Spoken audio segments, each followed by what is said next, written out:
Yo, what is going on, guys? Flashverse here, and welcome back to another video on The Flash Season 7. And this will be my review and breakdown for The Flash Season 7, Episode 4, titled Central City Strong. And for those who don't know, this episode is actually the first episode going into graphic novel number 3, which is the original season 7 storyline. Yeah, this episode is very interesting. It was a very cool episode. There were lots of twists and unexpected things going around, which I just cannot wait to talk about. But obviously, for those who haven't seen the episode, spoiler alert, because this is a review and breakdown after all, so I'll be going over some major spoilers which you certainly wouldn't want to hear from me. So if you haven't seen the episode, go watch the episode and come back later for this breakdown. And for those who are staying, be sure to drop a like on the video and subscribe to the channel so you are aware of more Arrowverse content coming your way. Okay, so this episode kicks off with Iris entering the loft, and Barry basically speeds and he basically sets up this nice dinner for him and Iris to enjoy, and he's pretty much making up for the regret which he's having for him not noticing that Mirror Iris wasn't the real Iris. And in the middle of their dinner, we end up getting some sort of a random earthquake taking place, and outside we do actually see what this earthquake is, and we see the different lightning colors, and again those are the forces which were a setup going into a later portion of this episode. Now Team Flash are taking part in this Central City Strong campaign, and they want to help contribute into saving the city due to what Eva has done, and they basically want to help repair it. Now we have this news reporter talking about what is happening, and Barry basically speeds in as the Flash, and he's just talking on camera normally, which was pretty weird to see. He isn't phasing his face or anything like that. He doesn't blur it at all, and he doesn't voice modulate his voice, which he normally does when he does these types of things. So that was pretty weird. I know it's a nitpick, it's not that big of a deal, but I don't know, I just thought it was weird to see. But Barry basically promises the city that he will make it up to the city, as he has failed to stop damage which Eva has been doing. Now Chester and Cisco actually seem to be getting along really well. I really love how similar these two characters are. I'm sure they will be great friends, and we do see their friendship in this episode quite a lot, and it is great. I absolutely love it. Now Caitlin is talking to Allegra, and all of a sudden she mentions that she's getting some sort of headaches out of nowhere, which again is some sort of foreshadowing to what to expect during the end of this episode and where this will lead into going into the later episodes of The Flash Season 7. Now Iris is welcomed by Allegra in the Central City Citizen, and she gives Iris a Central City Strong shirt, but we find out that the Central City Citizen has actually been in some trouble recently due to Iris's absence in the Mirrorverse, so she wasn't there to take over the Central City Citizen business, and essentially their online viewers have dropped, and a lot of financial issues have risen since Iris has gone missing. So I'm going to say it was a really good addition, because they didn't really need to do this. They could have just ignored it, but they just added it on there, and it just makes it more lively as well, which is something I really like. But Iris asks Allegra to basically rate her article, and Allegra sarcastically says it's great. But Iris notices that something is up, in which Allegra confesses that her new article is pretty trash. And we do see Iris still having these struggles being in the real world due to how used to she has been in the Mirrorverse, and the trauma she had in the Mirrorverse, which was expected. We were expecting this to happen and leading into Iris struggling once she's entered the real world. Allegra basically motivates Iris to do something about this situation which she is in. Now at night we have a returning villain showing up, that being Abra Kadabra, who we have seen in set photos and promo trailers. So we did know that he was going to be in this episode, and he basically turns around and he sees this worker right in front of him, and he basically does his card trick. He basically murders him with a bunch of cards, which was pretty cool to see. Now Abracadabra then looks at one of the construction things which Team Flash helped repair, and he uses his wand to turn it into some sort of blue artifact. And this artifact may be small, but from Cisco's readings, we find out that it's really heavy as well. And from Barry, we also find out that Abracadabra's return is no crisis change or anything like that. Even in the original timeline pre-crisis, once he was sent to execution in Earth 19, he does manage to escape. So that wasn't some sort of like, a crisis change or anything. He does end up escaping no matter what, whether it's pre-crisis or the post-crisis timeline. Now, Team Flash then arrive at the Central City Strong crime scene, and we have Barry finally doing some CSI work. It was so great seeing Barry do that again, mainly because it's so nostalgic since we haven't seen Barry do this very often, especially in Season 6. We haven't seen him do it at all in Season 6, so it's really great that they brought this back, and I do hope that they continue Barry doing his forensic work because I really think it was pretty cool. Now, Chester and Cisco are at the scene helping out as like a Central City Police consultant, something like that. Those two are just geeking out. As I said before, I really love the friendship between these two. And Cisco is basically reading that this artifact weighs 2 tons. Now, Barry then mentions that the city has been through hell and he just doesn't want anybody to tear it down again, no matter who it is. The crime scene is basically covered with a lot of temporal energy, and Cisco mentions that this has something to do with the 43rd century.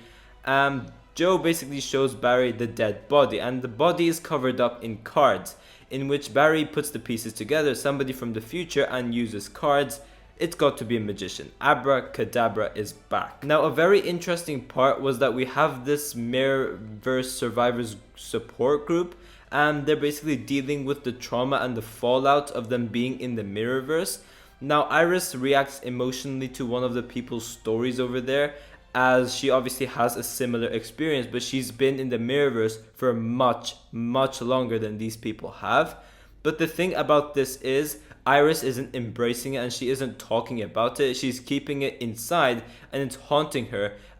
This storyline which Iris had in this episode, it was a phenomenal story for her. It was really, really great. But Iris tries to interview this person and she just ends up running away because she just doesn't want to talk about her experiences, because the person she's interviewing notices that she was one of the people who was sucked inside of the Mirrorverse as well. Now we then head back to Star Labs, and Cisco and Chester once again are geeking out, and this time they're geeking about Star Wars. They get this reading of Abracadabra, in which Team Flash goes to confront Abracadabra, and Barry basically quickly speeds and cuffs Abracadabra. And we do actually have Abracadabra name dropping Cisco's new code name, if you want to say, or alias, and he says Mecha Vibe. So that is obviously a hint to Cisco's new form, since he's back as Vibe, but not really, because he doesn't have his powers back. He just created these gauntlets which give him his Vibe powers. So is this some sort of like, a future reference where he has the name Mecha Vibe or something? I'm not entirely sure, but it was a pretty cool name drop. Now Abracadabra then ends up using his magic, and Barry ends up being the one who is cuffed. Abracadabra is no longer cuffed. So Barry is now powerless, but then Cisco blasts Abracadabra, and Abracadabra redirects that blast back at Cisco. So both of them are knocked out, but then Caitlin as Frost comes in to save the day. And the thing about this is Abracadabra got defeated quite quickly. So I'm like, wait, what is happening over here? Is this part of his plan or something? Because he got defeated so early, and that's not normal. He could have easily escaped. So this could have been part of his plan. That's what I was thinking. But yeah, he is taken into Argus custody. Now we have Cisco analyzing Frost because of the headaches that she's been having. And from Cisco's readings, nothing is wrong. The readings show that she is perfectly fine. But Frost knows that something is up, but Caitlin just ignores it. She's like, it's just a headache, it doesn't matter. But Frost does know that something is up, in which when we get to the end of the episode, we do find out what the reasoning was. Now Abracadabra is being escorted to his prison cell, and he basically escapes the cuffs by using his magic, and he knocks out the guard. Now Abracadabra uses the artifacts in the room which he enters to create an antimatter bomb to destroy Central City. He does mention that he's a man who has nothing to lose, which was a very interesting line, because it kind of hints to his motivations, if you will, in which we find out what his motivations are later on as well. Now at the loft, Barry basically packs his and Iris's bag to go on some sort of a trip to Monaco, I think it was. And Iris accepts because she wants to clear her head from everything that's happening. So she thinks that this holiday would be, beneficial for her. But that doesn't end up going too well because Abracadabra then obviously breaks into Argus and Barry gets an alert from that and the trip is cancelled. Barry rushes to stop Abracadabra. Now the Flash confronts Abracadabra and he basically locks him with this belt where as he tries to struggle and as he tries to break out, it gets tighter and tighter. And I was thinking, why couldn't Barry just phase out from that? I'm not entirely sure, but it is what it is. Now Barry asks why Abracadabra is doing all of this, in which Kadabra reacts emotionally and he mentions that the Flash has done something to him, which was a very interesting mystery being built. But then we obviously have Abracadabra escape and obviously lets go of Barry from the cuffs which he put him once they started their confrontation. Now Barry is back at Star Labs and he's wondering where Abracadabra went because what Kadabra took with him is very dangerous, and he did say that he's going to play his last trick which will end up destroying Central City. Now Cisco mentions that Kadabra is traveling to different places at once while teleporting so he could basically charge up the antimatter ball much faster. Now this is when the panic starts because this thing which Kadabra built could basically cause Crisis 2.0. So Barry must stop what is happening, which was pretty damn intense. Now Barry is emotional that he has been played again, in which he heads to the speed lab so he could obviously think about what's happening. Now Iris then arrives to cheer Barry up and basically Barry continues to talk about the guilt in regards to how he keeps on getting played, whether it's to fall right into Kadabra's trap or not being able to realize that the person he has been living with for 3 months wasn't the real Iris.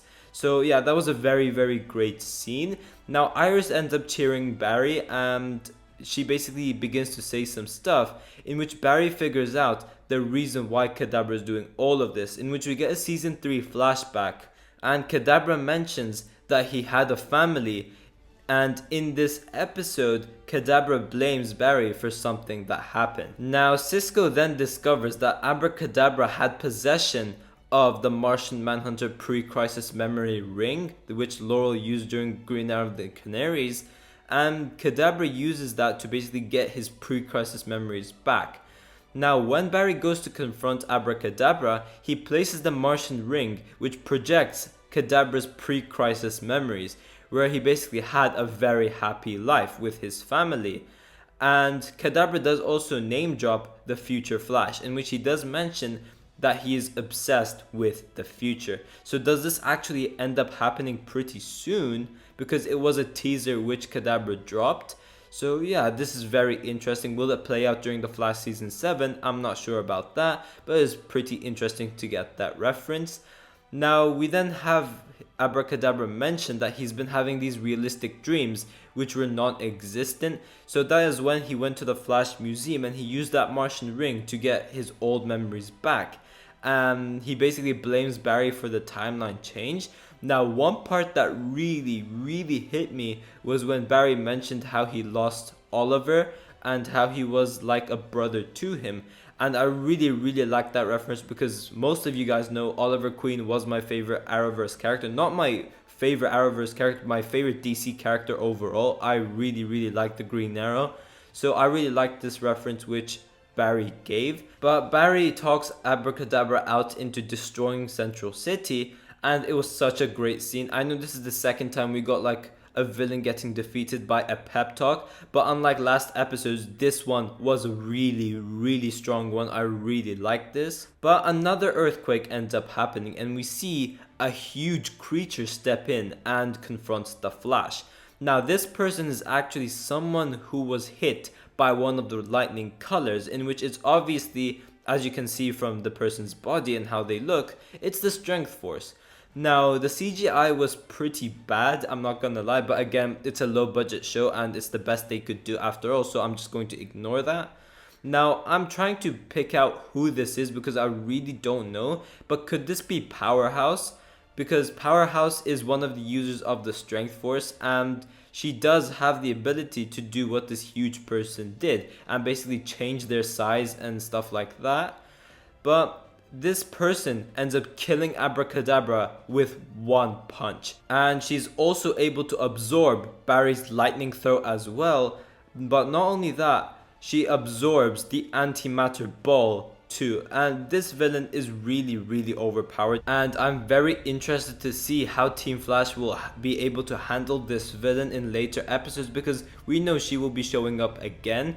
But I'm very interested to see how she will get defeated, because man, that was very overpowered. But Iris basically goes back to the Mirrorverse Survivors of Central City talk area, and Iris talks about her own struggles of her being in the Mirrorverse for 3 months. Now the thing over here is everyone reacts in shock because they have been sucked for only a bit, whereas for Iris, she's been stuck in the Mirrorverse for 3 months. So everybody is shocked about that.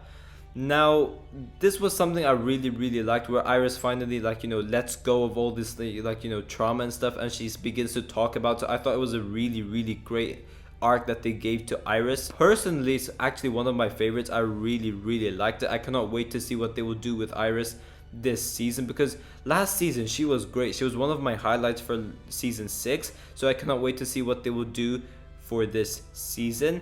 But the episode ends with Chester and Cisco playing Fortnite, and Chester beats Cisco, which was a pretty funny joke to add on.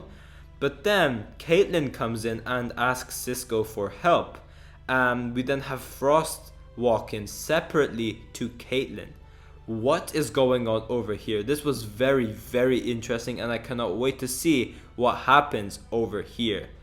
But overall, this was a very good episode. It was such an enjoyable episode, but also the setup to the forces is very interesting as well, and I cannot wait to see Psyche going into episode 5, who will be the user of the Sage Force. And if it weren't for last episode, that being episode 3, Season 7 would have been on fire with 3 really strong episodes, and overall I'll give this episode an 8.5 out of 10. But yeah guys, thanks for watching. If you guys have enjoyed the video, please give a like and subscribe. Tell me in the comment section down below what you guys thought about this episode. And yeah, I will see you guys in my next video.